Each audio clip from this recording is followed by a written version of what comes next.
আজকে সবার সভাপতি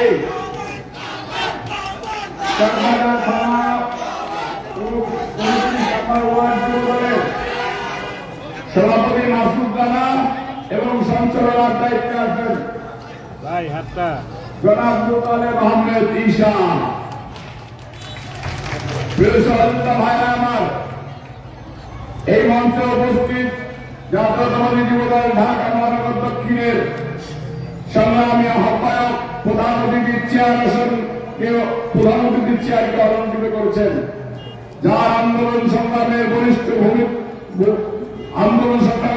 ভূমিকার কারণে বাংলাদেশ জাতীয়তাবাদী যুবদল ঢাকা মহানগর দক্ষিণ যুবদল ইস্পাত কঠিন পাথরের মতো কর্মী সংখ্যা নিয়ে ঢাকা মহানগর দক্ষিণ যুবদলকে ঐক্যবদ্ধ রেখে আন্দোলন সংগ্রামে এখনো মাথা উঁচু করে দাঁড়িয়ে আছেন সেই প্রিয় সহযোগিতা বাবাই খন্দকারের নাম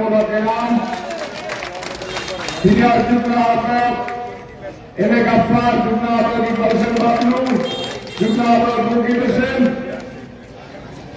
দপ্তরের দায়িত্বে মোহাম্মদ শাহজাহান, সামনে বলিষ্ঠ মহানগরের নেতৃবৃন্দ নাদিম শরীফ পণ্ডিত, শাহবাগ থানা যুবদলের সেক্রেটারি হোসেন তপন সহ মনসুর, যুবদলের সদস্য মনসুর, সাবাকরের নাকি সভাপতি সাবেক সাধারণ সম্পাদক নাজু সহ মহিলা দল, ছাত্র দল, যুবদল, স্বেচ্ছাসেবক দল।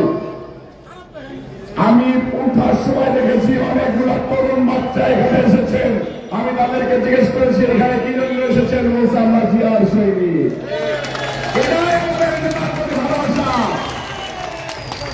প্রিয় সহযোগিতা ভাইরা আমার, আন্দোলন সংগ্রাম করতে করতে পরীক্ষায় উত্তীর্ণ হয়ে এখানে যারা নেতৃত্ব দিচ্ছেন তাদেরকে পার্টি কোনো না কোনো ভাবে আন্দোলনের মাধ্যম দিয়ে দায়িত্ব দিয়েছেন। এই ওয়ার্ডের সভাপতি সেক্রেটারিকেও যেভাবে দিয়েছেন, এই থানার সভাপতি সেক্রেটারিকেও ঠিক একইভাবে দিয়েছিলেন। আমার দেবে মহানগরে যারা নেতৃবৃন্দ হয়েছেন, যারা নেতৃবৃন্দ হবেন, তাদেরকেও বিএনপির ভারপ্রাপ্ত চেয়ারম্যান তারেক রহমান সাহেব বিচক্ষণ নেতৃত্বের কারণে মাঠ থেকে খোঁজখবর নিয়ে নেতৃত্ব দান করেছেন। আল্লাহ পাক রব্বুল আলামিনের অশেষ রহমত এবং বিএনপির ভারপ্রাপ্ত চেয়ারম্যান তারেক রহমান সাহেবের অনুদান পাই এই পার্টিতে পদ পেয়েছি আমরা। প্রিয় সহযোগিতা ভাইরা আমার, বাংলাদেশ নিয়ে কোন দেশের ষড়যন্ত্র, কোন দেশের ষড়যন্ত্র বলেন? বাংলাদেশের ভিতরে বাংলাদেশ নিয়ে কোন দলের ষড়যন্ত্র? বাংলাদেশের ভিতরে বাংলাদেশের নাগরিক যারা ছিল, বাংলাদেশের নাগরিক যারা আছে, কোন দলের ষড়যন্ত্র? আওয়ামী লীগের বেতার তারা কি মরে গেছে? মরে নাই। সহযোগিতা হয় না। এই কথাগুলো বলার কারণ আমি সাধারণত আমাকে নিয়ে সমালোচনা হলে আমি চুপ থাকার চেষ্টা করি। দুইটা ঘটনা ব্যাখ্যা দিব আজকে। 5 তারিখের পরে 11ই আগস্ট মতিঝিলের একটা ঘটনা, ইসলামিক ব্যাংকে কেন্দ্র করে আমাকে হেডলাইন করা হয়েছিল, মনে আছে আপনাদের? আমি কিন্তু এইটার প্রতিবাদে একটা ফেসবুকে স্ট্যাটাসও দেই নাই। আজকে এই সভা থেকে বলতেছি, মতিঝিল শহর ঢাকা শহরের সারা বাংলাদেশে যখন নৈরাজ্য শুরু হলো, আওয়ামী লীগের বেদাত্তারা বিভিন্ন জায়গায় দলবদ্ধভাবে দখলদারিত্ব শুরু করলো, তখন বিএনপির নাম আসতেছে যে বিএনপি এটা করতেছে, বিএনপি এটা করতেছে, বিএনপি এটা করতেছে। তখন আমাদের কর্মসূচি আসতো, পাড়া মহল্লায় আমরা নৈরাজ্যের বিরুদ্ধে মিছিল করব। আমরা ঢাকা মহানগর দক্ষিণ যুবদলের 3-4টা থানা নিয়ে মতিঝিল শহরের বিষয় আশপাশ দিয়ে মিছিল শুরু করলাম। মিছিল শুরু করার ভিতরে হঠাৎ করে দেখি আমাদের উপরে কাচের বোতল এবং ইটপাটকেল নিক্ষেপ হচ্ছে। আমরা চিন্তা করলাম এইখানে হয়তো কোনো অপ্রীতিকর ঘটনা ঘটার কথা ছিল বা ঘটবে, আমরা এখান থেকে ব্যাক করে চলে যাই। আমরা যার মতো করে জায়গা মতো চলে আসলাম। পরবর্তীতে শুধু ইসলামিক ব্যাংকের ঘটনায় পার্টি তদন্ত করলো, মিডিয়া তদন্ত করলো, পিবিআই তদন্ত করলো, আমাদের কোন নেতা কর্মীকে ইসলামিক ব্যাংকের আশপাশে পায় নাই এবং কোন ঘটনার সাথে সম্পৃক্ত হয় নাই। আমাদের নামে আমার কাছে 3-4 দিন আগে একটা ফোন আসলো, একজন সাংবাদিক ফোন দিয়েছে, বললো ভাই 2জন সাংবাদিক আপনার সাথে দেখা করতে চাই। বললাম কেন ভাই, সাংবাদিক আমার সাথে কি জন্য দেখা করতে চাই? বললো যে ভাই আপনার এগেনস্টে নিউজ করার জন্য 10-12 জন সাংবাদিককে ফান্ডিং করা হয়েছিল, সেই ফান্ডিং এর টাকা 2জন সাংবাদিক পায় না, তারা এখন আপনার পক্ষ হয়ে তাদের এগেনস্টে নিউজ করতে চাই। আমি বললাম আমার কোনো প্রয়োজন নয় ভাই, আমি এই সব জন্য বলে দিচ্ছি, সম্পৃক্ত হতে চাই না। এরা আওয়ামী লীগের দালাল, এরা জাতীয়তাবাদী শক্তির বিরুদ্ধে নিউজ করেছে, আমি তাদের সাথে কখনোই বসতে চাই না। আমার পার্সোনাল ইমেজ নষ্ট করার জন্য, দলের ভাবমূর্তি ক্ষুণ্ণ করার জন্য যারা আমার নামে মিথ্যা নিউজ করেছে, আমি তাদের সাথে কখনোই বসতে চাই না। প্রিয় সহযোগিতা ভাইয়েরা আমার, ঠিক একই রকম কালকে দেখলাম কয়েকটা পেজ আমাকে আমার নাম করে দিয়ে একটা ভিডিও আপলোড করেছে। আপনারা সবাই আমাকে চেনেন, আমার ছবি দেখলে ইনশাআল্লাহ দূর থেকে চিনতে পারবেন।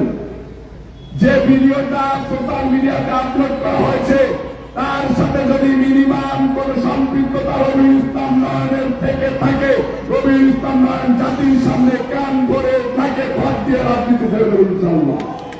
প্রিয় সহযোগিতা ভাইরা আমার, আপনাদেরই পাশের থানা লালবাগ থানায় যে ভিডিওটা আপলোড করা হয়েছে, ওই ভিডিওটা আমি দেখেছি 17:30 12/10/2024 17:30 মানে 5:30 5:30 সময় আমি লালবাগ থানা 25 নম্বর ওয়ার্ডে কর্মী সভা করতেছি। আমার লাইভ, আমার ফেসবুক পেজ থেকে, ভেরিফাইড ফেসবুক পেজ থেকে লাইভ দেওয়া হয়েছে।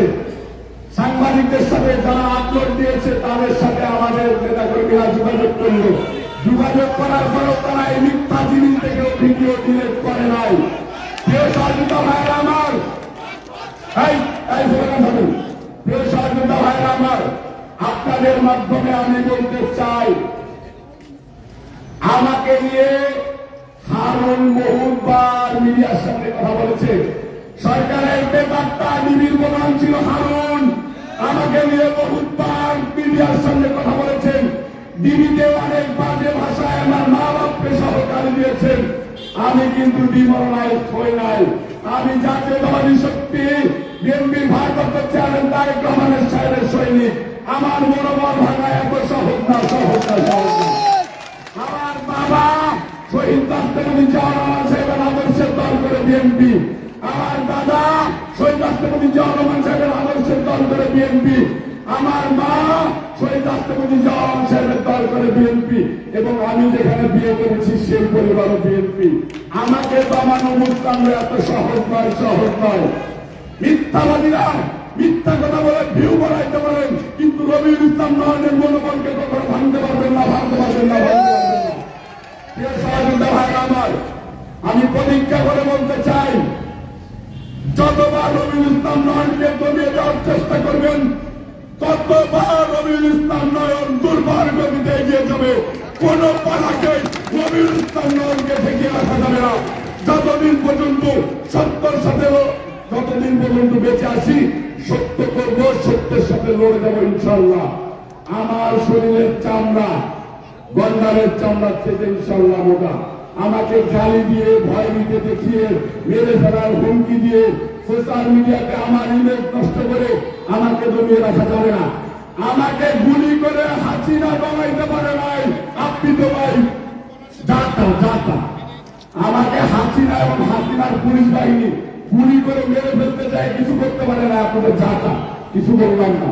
প্রিয় সহযোগিতা ভাইরা আমার, আমি সোশ্যাল মিডিয়ার প্রতি সম্মান জানাই।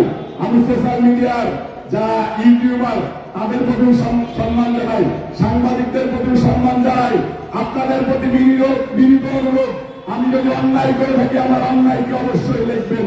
আমি যদি অন্যায় না করে থাকি আমার অন্যায়কে, অন্য মানুষের অন্যায়কে আমার উপরে চাপিয়ে দেওয়ার চেষ্টা করবেন না। সকল আপনাদের সকলকে ধন্যবাদ। প্রিয় সহযোগিতা ভাইরা আমার, এই 29 নম্বর ওয়ার্ড যুবদল, চকবাজার থানা যুবদল, এই চকবাজার থানা যুবদলের 29 নম্বর ওয়ার্ডের আর একটা ইউনিটে আমরা কর্মী সভা করেছি। সেইখানে বলেছি চকবাজার থানা যুবদল, চকবাজারের 19 নম্বর ওয়ার্ড যুবদল সর্বদা আন্দোলন সংগ্রামে হাজি সেলিমকে বুবা সেলিমকে প্রতিহত করে সর্বোচ্চ লড়াই সংগ্রাম করে গিয়েছেন বিএনপির ভারপ্রাপ্ত চেয়ারম্যান তারেক রহমান সাহেবের নির্দেশে। প্রিয় সহযোগিতা ভাইরা আমার, আমাদের সামনে অনেক বিপদ। আমাদের দল এবং আমাদের দলের নেতা কর্মীদেরকে নিয়ে বিভিন্ন আওয়ামী লীগের বেতক্তারা, স্বৈরাচারের দোসররা, বিভিন্ন হলুদ মিডিয়া অন্যায় করতে চায়।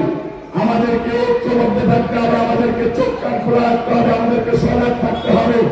আমাদের যদি তিল পরিমাণ করো অন্যায় পাই, ওরা কান বাড়িয়ে মিডিয়ার সামনে উপস্থাপন করবে। প্রিয় সহযোগিতা ভাইরা আমার, আমাদেরকে সোশ্যাল মিডিয়াতে অ্যাক্টিভ হতে হবে। আমাদেরকে এই 5 তারিখের আগে 17 বছর যে স্বৈরাচারের দোষর ছিল তাদের এই অন্যায় অপকর্মগুলো ফুটিয়ে তুলতে হবে।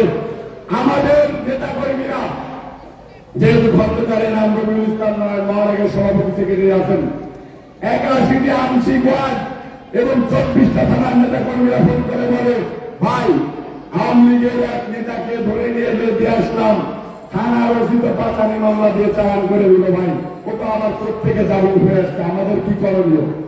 ভাই আমরা তো আওয়ামী লীগের ছাত্রলীগের সম্পাদক, joint secretary, first secretary, vice প্রেসিডেন্টদেরকে যদি ইনফরমেশন দিই যে ওইদিকে আছে পুলিশ ধরতে চায় না। আরে ভাই পুলিশ ধরতে চালে গেল, পুলিশ তাদের পকেট ভরতে চায়, আর না হলে স্বজনপ্রীতি করতে চায়, না হলে ওই স্বৈরাচারের দোষর। যে লোক, যে পুলিশ বলেন আর প্রশাসন বলেন ছাত্রলীগ, যুবলীগ, আওয়ামী লীগকে না ধরবে তাকেই মনে করবেন স্বৈরাচারের দোষর। প্রিয় সহযোগিতা ভাইয়েরা আমার, এইদিকে আমাদেরকে সজাগ রাখতে হবে এবং কোন সংস্থার উপরে নির্ভর না করে আমাদের দলকে শক্তিশালী করতে হবে। আমাদেরকে মাথায় রাখতে হবে আমরা বিরোধী দলে আছি, বিরোধী দলে থাকতে হতে পারে, কিন্তু বাংলাদেশের সার্বভৌমত্ব রক্ষা করতে হলে, বাংলাদেশের গণতন্ত্র রক্ষা করতে হলে বিএনপির ভারপ্রাপ্ত চেয়ারম্যান তারেক রহমান সাহেবের নির্দেশনা মেনে দলকে শক্তিশালী করে সুসংগঠিত রেখে আমাদেরকে রাজপথে থাকতে হবে। রাজপথে আমাদের শেষ ঠিকানা, রাজপথে আমাদের লড়াই সংগ্রামের জায়গা। আমাদের প্রিয় নেত্রী বিএনপির ভারপ্রাপ্ত চেয়ারম্যান, প্রিয় নেত্রী বিএনপির 3 বারের প্রধানমন্ত্রী দেশনেত্রী বেগম খালেদা জিয়াকে মানুষ সুস্থ রাখতে হবে, তাকে মানসিকভাবে সুস্থ রাখতে হবে। তাই নেতাকর্মীদের প্রতি নির্দেশনা, আপনারা কোনো অন্যায় করবেন না, অন্যায় পথে ধাবিত হবেন না, দলকে সুসংগঠিত রাখবেন। আমাদের প্রিয় নেতা এবং প্রিয় নেত্রী যদি জানে যে 29 নম্বর ওয়ার্ডের দল সুসংগঠিত আছে, 29 নম্বর ওয়ার্ড যুবদল শক্তিশালী, না হলে 29 নম্বর ওয়ার্ড যুবদল দেশনেত্রী বেগম খালেদা জিয়া এবং তারেক রহমান সাহেব নির্দেশনে থাকবে। আপনারা কি আমাদের প্রিয় নেতাকে নির্দেশনে রাখতে চান? হাত করে বলেন, আমাদের প্রিয় নেতাকে কি নির্দেশনে রাখতে চান? আমরা প্রতিজ্ঞা করতেছি 29 নম্বর ওয়ার্ড যুবদল যখনই খন্দকারের নাম রবিউল ইসলাম নয়ন তারেক রহমান সাহেবের তাকে সাড়া দিয়ে রাজপথ দখল নেবে, রাজপথে আন্দোলন প্রতিহত করবে, রাজপথে স্বৈরাচারের দোষরদেরকে প্রতিহত করবে ইনশাআল্লাহ। সবাইকে ধন্যবাদ জানিয়ে আমি আমার সংক্ষিপ্ত বক্তব্য শেষ করতেছি। বাংলাদেশ জিন্দাবাদ, বাংলাদেশ জাতীয়তাবাদী যুবদল, ঢাকা মহানগর দক্ষিণ যুবদল জিন্দাবাদ, 29 নম্বর ওয়ার্ড যুবদল জিন্দাবাদ, চট্টগ্রাম থানা যুবদল জিন্দাবাদ, দেশনেত্রী বেগম খালেদা জিয়া জিন্দাবাদ, তারেক রহমান